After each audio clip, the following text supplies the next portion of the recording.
როგორც ჩანს, დონალდ ტრამპმა იმედგაცრუება გამოიწვია ახლო აღმოსავლეთის რეგიონში ყველაზე ახლო მოკავშირეებშიც კი. საუდის არაბეთმა გამოაცხადა საზღვაო თავდაცვის ალიანსის შექმნის შესახებ. ეს არის 14 ქვეყნის სამხედრო კოალიცია, რომელიც წითელ ზღვაში გემების დაცვას ემსახურება იემენის ჰუსიტების თავდასხმებისგან, რომლებსაც ირანი უჭერს მხარს. ფაქტობრივად, საუდელები იღებენ რეგიონის უსაფრთხოებას საკუთარ ხელში. ნიშნავენია, რომ რეგიონის ორი ქვეყანა მაინც არ შეუერთდა ასეთ სამხედრო კოალიციას. ეს არის არაბთა გაერთიანებული საამიროები და ომანი. გარდა ამისა, შეერთებულმა შტატებმა ასევე ჯერ ოფიციალურად არ დაადასტურა თავისი მონაწილეობა. რაც კიდევ უფრო საინტერესოა, საუდის არაბეთი ქმნის თავის სამხედრო ალიანსებს ვაშინგტონის გათვალისწინების გარეშე. ამავე დროს წითელ ზღვაში მოხდა მეტად საინტერესო ეპიზოდი. ტანკერი რუსეთიდან. ნავთობით დატვირთული ტანკერი ბაბ ელ-მანდების სრუტეში შემოდრიალდა და აფრიკის გარშემო წავიდა. თუმცა თითქოს რუსეთი ირანის პირდაპირი მოკავშირეა და ჰუსიტებს რუსები უპრობლემოდ უნდა გაეშვათ, მაგრამ არ გაუშვეს. აი ჩინელებს კი უშვებენ. მოდი გავარკვევთ, რატო ხდება ასე. ამ გამოშვებაში გავარკვევთ, რა დგას საუდის არაბეთის 14 ქვეყნისგან შემდგარი სამხედრო კოალიციის უკან და როგორ არის ეს დაკავშირებული საერთო სურათთან და ახლო აღმოსავლეთის რეგიონში საზღვაო ბლოკადასთან. ჩემი სახელია ალექსეი პეჩი. მოდით გავარკვევთ ახლო აღმოსავლეთის ყველა ამ პერიპეტიაში. მაგრამ სანამ დავიწყებთ, გთხოვთ გამოიწეროთ ეს არხი. ჩვენ უახლოვდებით 300,000 გაუნწერის ნიშნულს. ამიტომ მადლობელი ვიქნები თითოეული თქვენი გამოწერისთვის. მოდით დავიწყოთ საუდის არაბეთის კოალიციით. თავიდანვე ვიტყვი, რომ თემა საკმაოდ მასშტაბურია და საუდელები მას შესაბამისი სერიოზულობით მიუდგნენ. ალ-ჯაზირას მონაცემებით მიწვეული 51 ქვეყნიდან 53 ქვეყნის წარმომადგენლები მონაწილეობდნენ სამხედრო ალიანსის ფორმირების შეხვედრაში. პირადად ან ვიდეო კავშირის საშუალებით. მაშინაც კი ევროკავშირის დელეგაცია მონაწილეობდა. ანუ ერ-რიადმა რეგიონში უსაფრთხოების საკითხს მასშტაბურად მიუდგა 51 ქვეყანა. საუდის არაბეთის თავდაცვის სამინისტრომ განაცხადა, რომ ალიანსის მიზანია ციტირებას ვიწყებ, ზღვის უსაფრთხოების გაძლიერება, ნავიგაციის თავისუფლების უზრუნველყოფა, საერთაშორისო სავაჭრო მარშრუტებისა და ენერგეტიკული მიწოდებების დაცვა, ასევე საერთო საზღვაო ინტერესების დაცვა. ბაბ ელ-მანდების სრუტეში, წითელ ზღვასა და ადენის ყურეში. საუდის არაბეთი ამ კოალიციის დამფუძნებელი და ლიდერია და საკუთარ ტერიტორიაზე განათავსებს მის მარაგებს. საკითხი იმაშია, რომ ეს სამხედრო კოალიცია როგორც ჩანს ერთ მტერთან ბრძოლას აპირებს. ესენი არიან იემენის ჰუსიტები, რომლებიც მუდმივად ბლოკავენ ბაბ ელ-მანდებს და წითელ ზღვაში ტანკერებს ესვრიან. ცნობილია, რომ კოალიციის შექმნას ხელი მოაწერეს შემდეგმა ქვეყნებმა: ქუვეითი, ბაჰრეინი, კატარი, პაკისტანი, თურქეთი, ეგვიპტე, იორდანია, იემენი, ბანგლადეში, ნიგერია, სუდანი, ჯიბუტი, სომალი და კომორის კუნძულები. რომ არ შეგეშინდეთ, იემენმა ხელი მოაწერა, რადგან თუ ცოტა უფრო ღრმად ჩაუღრმავდებით, ჩვენ გავიგებთ, რომ ჰუსიტები იემენში მხოლოდ ქვეყნის ნაწილს აკონტროლებენ.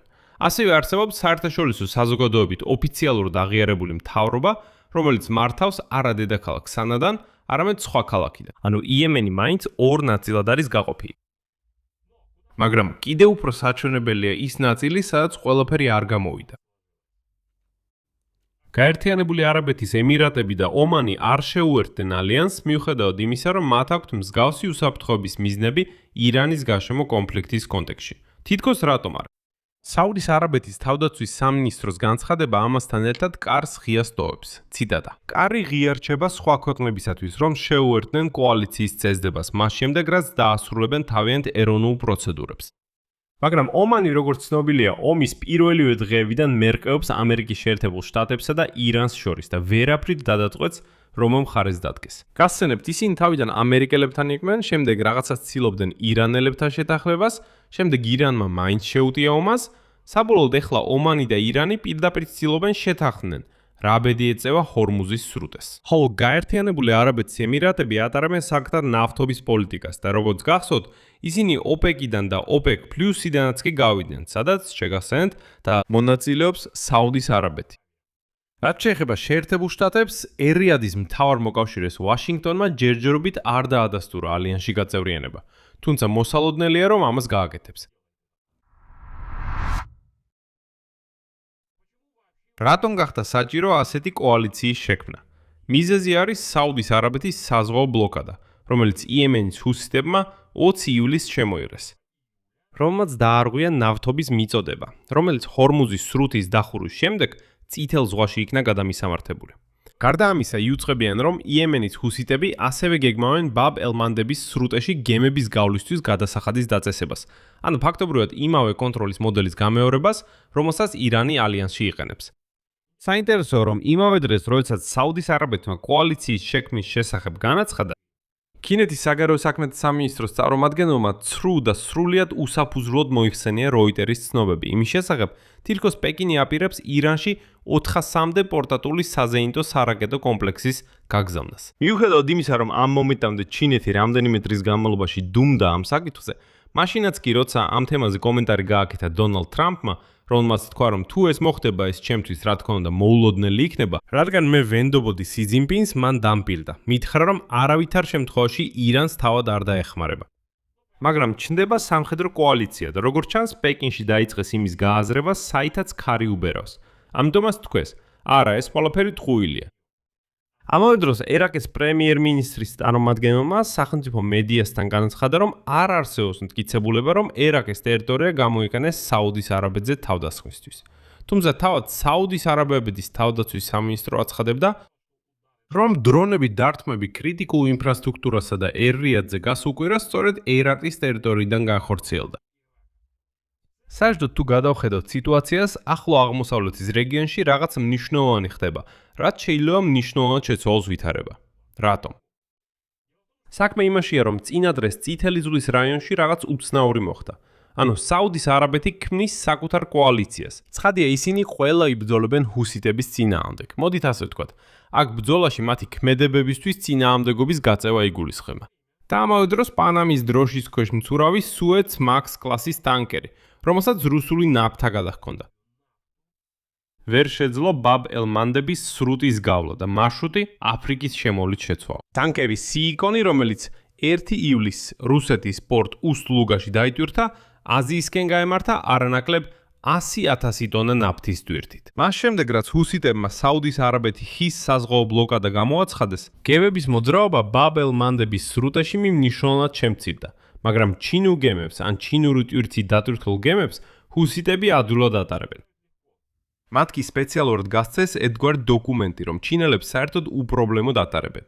აი რუსული ტვირთით გემი რატომღაც დააბრუნეს. მიუხედავად იმისა, რომ რუსეთი თითქოს ირანის მოკავშირეა, ხოლო ირანი ჰუსიტებს უჭერს მხარს და აქ რაღაც არ ემთხვევა. საერთოდ კი ახლა მთელი რიგი გემები იცვიან მარშრუტს. ბლუმბერგის მონაცემებით 6 საუდის არაბეთის ნავთობის ტანკერმა უარი თქვა ბაბ ელ-მანდების სრუტის გავლაზე და აფრიკის გარშემო გაემართა. მარშრუტი მინიმუმ 2 კვირით გრძელდება. საუდის არაბეთი პარალელურად აზიისთვის განკუთვნილ ნავთობის ნაწილს წითელი ზღვის პორტ იამბუდან ეგვიპტეში, ხმელთაშუა ზღვის სანაპიროზე მდებარე სიდი ქერიში გადაამისამართებს. იგი ამუშავებს ფასების ახალი განსაზღვრის მექანიზმს იმ ყიდველებისთვის, რომლებიც ნავთობს სიდი ქერიდან წაიღებენ. რას ნიშნავს ეს ძირითადი მხარეებისთვის?